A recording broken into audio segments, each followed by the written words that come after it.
क्या पाकिस्तान किसी constitutional meltdown की तरफ जा रहा है?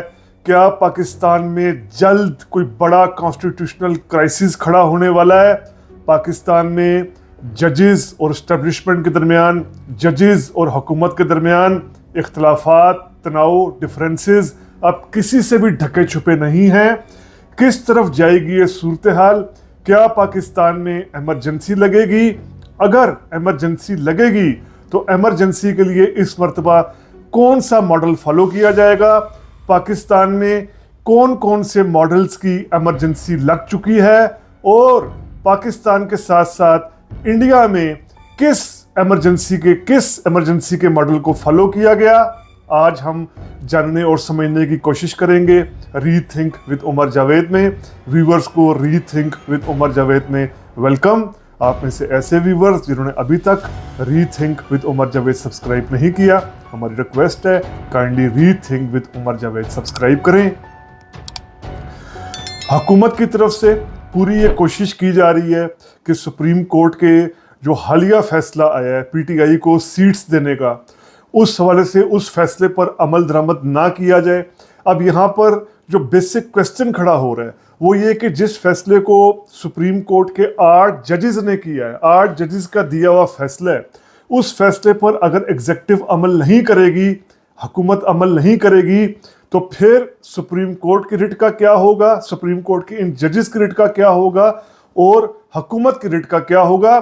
इसमें एक बड़ा डिफरेंस ये कि जो सुप्रीम कोर्ट के जजेस की हम बात कर रहे हैं, इसमें चीफ जस्टिस काजी फाइज ईसा खुद शामिल नहीं हैं, क्योंकि ये बाकी 8 जजेस हैं जिन्होंने जस्टिस मंसूर अली की क़यादत में जो फैसला दिया है पीटीआई को सीट्स देने का, इनकी हमें डिफरेंसेस नज़र आ रहा है इस्टेब्लिशमेंट के साथ और हुकूमत के साथ। इसीलिए पाकिस्तान में ये अफवाहें आप कह लें, रूमर्स कह लें, ऐसी खबरें कह लें जन्म ले रही हैं कि पाकिस्तान में एमरजेंसी ही अब लगेगी और एमरजेंसी के ज़रिए इस क्राइसिस पर एक किसी ग्रुप की, एक फरीक की, एक पार्टी की जीत होगी।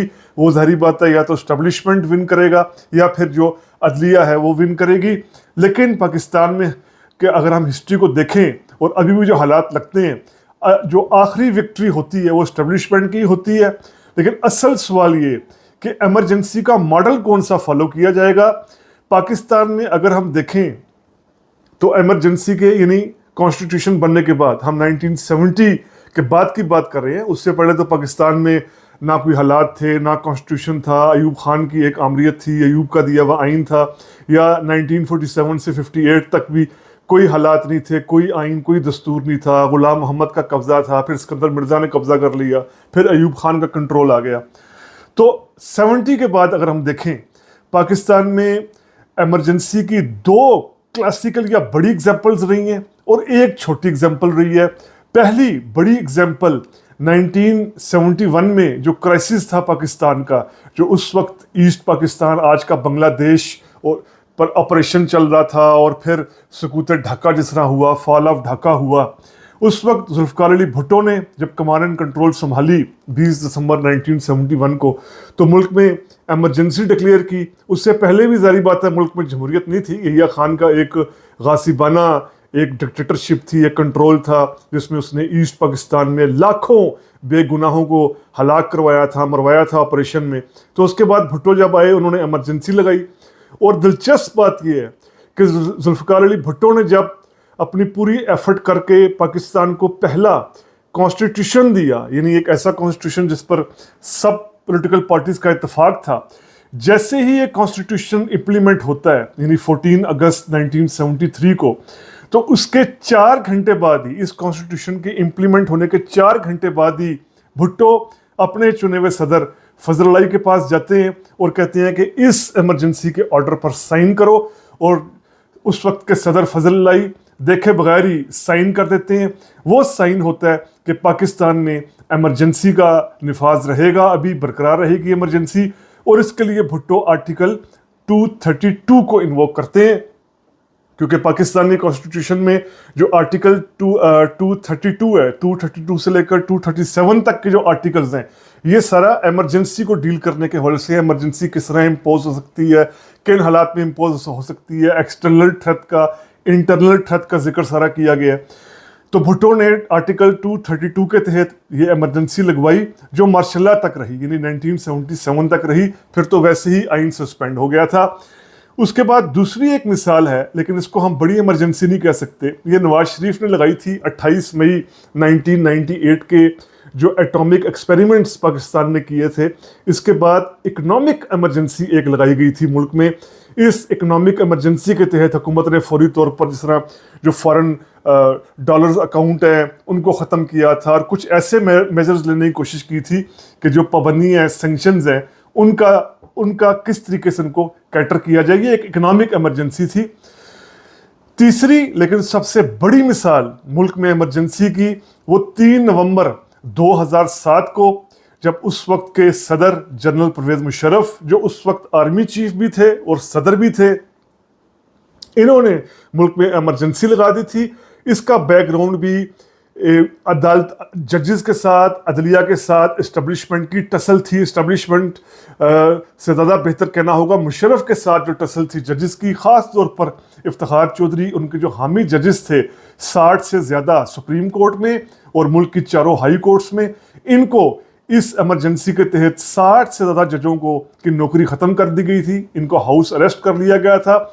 मुशर्रफ ने बराए नाम आर्टिकल 232 को ही इन्वोक किया था, लेकिन मुशर्रफ का जो ये स्टेप था ये कॉन्स्टिट्यूशन के अंदर नहीं था, क्योंकि कॉन्स्टिट्यूशन में जारी बात है इस हद तक एक्सट्रीम नहीं कि इमरजेंसी लगे, जजेस की एक तो पहले नौकरी ख़त्म कर दी जाए, जजेस का नौकरी ख़त्म करके उनको जिस तरीके से अरेस्ट किया गया, जिस तरीके से फिर मीडिया को भी बंद कर दिया गया, तमाम बेसिक ह्यूमन राइट्स को कुचल कर रख दिया गया, तो ये एक ऐसा स्टेप था जिसको मार्शल लॉ ही कहना बेहतर होगा। लेकिन चूंकि मुशर्रफ ने वर्दी खुद पहनी हुई थी और आर्मी चीफ भी वही थे, सदर भी वही थे, उन्होंने ये कहा जी आर्टिकल 232 है, लेकिन इसको ज़ाहिर बात है हम मार्शल लॉ ही कह सकते हैं।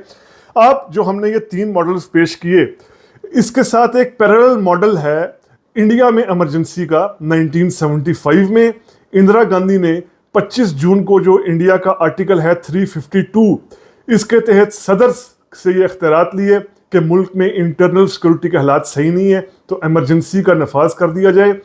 असल में 1975 में इंदिरा गांधी और उनकी हुकूमत के ख़िलाफ़ बड़े पैमाने पर एहतजाज हो रहे थे। जयप्रकाश नारायण की क़यादत में जो उस वक्त बाकी लेफ्ट की पार्टीज़ थी, राइट की पार्टीज़ थी, जो आरएसएस थी, जना संघ था, कुछ सोशलिस्ट ग्रुप थे, नेशनलिस्ट ग्रुप थे, वो सारे इंदिरा के ख़िलाफ़ एहतजाज कर रहे थे। इंदिरा गांधी इससे पहले बहुत सख्त इकदामात ले चुकी थी, बैंकों को नेशनलाइज करने के, वहाँ के जो प्रिंसेस थे उनके हकूक़, उनके जो परवी प्रिंसेस होते, उनके जो वजीफ़े होते हैं उनको ख़त्म करने के, यानी सोशलिज़म के नाम पर इंदिरा गांधी काफ़ी ऐसे काम कर रही थी जो इंडिया के सरमायादारों को या ऊंची जो या जागीरदार तबके को बिल्कुल वो पसंद नहीं थे। और फिर ये सब इन्होंने तहरीक एक चलाई थी जेपी की क़यादत में। तो इंदिरा गांधी ने, और सबसे बढ़कर ये कि इलाहाबाद हाई कोर्ट का एक फ़ैसला भी आ गया था इंदिरा गांधी के ख़िलाफ़ कि इंदिरा गांधी ने अपना इलेक्शन धांधली से जीता है, सही तरीके से नहीं जीता। तो ये सब वजूहात थी कि 25 जून 1975 को इंदिरा गांधी ने इंडिया में इमरजेंसी लगा दी और ये इमरजेंसी 21 मार्च 1977 तक रही। लेकिन यहाँ पर ये बात ज़हन में हमारे रहे कि ये इमरजेंसी जो लगी थी इंदिरा गांधी की, ये बिल्कुल इंडिया के कॉन्स्टिट्यूशन के मुताबिक थी। और प्लस ये कि इंदिरा गांधी के ख़िलाफ़ एहतजाज तो हो रहा था, जजेस तो ख़िलाफ़ हो गए थे, लेकिन फिर भी इंदिरा गांधी के पास अवामी सपोर्ट भी काफ़ी हद तक मौजूद थी। तो एक तो हम ये कह सकते हैं कि ये मॉडल तो बिल्कुल फॉलो नहीं होगा जो इंडिया में हुआ। आप जो पाकिस्तान के मॉडल्स हमने देखे, भुट्टो दौर का मॉडल देखा, नवाज शरीफ की इकनॉमिक इमरजेंसी का मॉडल देखा, मुशर्रफ का मॉडल देखा, इसमें से कौन सा मॉडल फॉलो हो सकता है अगर हालात इस तरफ आए? क्योंकि अभी हुकूमत लीगल तौर पर, जिस तरह हम कह लें कि कानूनी चालें चलकर सुप्रीम कोर्ट के फैसले पर अमल नहीं करना चाह रही, लेकिन ये हम जानते हैं सिलसिला ज़्यादा देर तक नहीं रहेगा। सुप्रीम कोर्ट के जजेस फिर कोई फैसला देंगे, हुकूमत फिर उस पर अमल नहीं करेगी, तो ज़ाहिर बात है ये बहरान शिद्दत इख्तियार करता जाएगा। तो इसका अल्टीमेट हल शायद इमरजेंसी ही हो। तो हम कह सकते हैं कि ये इमरजेंसी अगर पाकिस्तान में लगी तो ये नवंबर 2007 वाली इंटेंसिटी के साथ तो नहीं लगेगी जिस तरह मुशर्रफ ने लगाई, और ना ही ये भुट्टो की जो इमरजेंसी थी जो आइन के बनने के बाद भी यानी 14 अगस्त 1973 को भी भुट्टो ने कंटिन्यू की थी, शायद इतनी ज़्यादा सॉफ्ट भी ना हो, इसके दरमियान में कुछ हो, यानी जो भुट्टो की इमरजेंसी थी और मुशर्रफ की इमरजेंसी थी, इसके दरमियानी लेवल पर कुछ हो, ना इसमें मुशर्रफ वाली शिद्दत हो और ना इसमें भुट्टो के दौर में जो इमरजेंसी मुशर्रफ के मुकाबले में नरमी थी ऐसी हो। हालात इसी जानिब जाते दिखाई दे रहे हैं। तो मुल्क में, पाकिस्तान में, चूँकि इमरजेंसी के हवाले से काफ़ी खबरें गर्दिश कर रही हैं, तो रीथिंक विद उमर जावेद के प्लेटफॉर्म से हमने आपके सामने इमरजेंसी और पाकिस्तान में इमरजेंसी के जो मॉडल्स रहे इन पर ये वीलॉग पेश किया। उम्मीद करते हैं आपको वीलॉग पसंद आया होगा। अगर पसंद आया है तो काइंडली सब्सक्राइब कीजिए। Rethink with Umar Javed. शुक्रिया।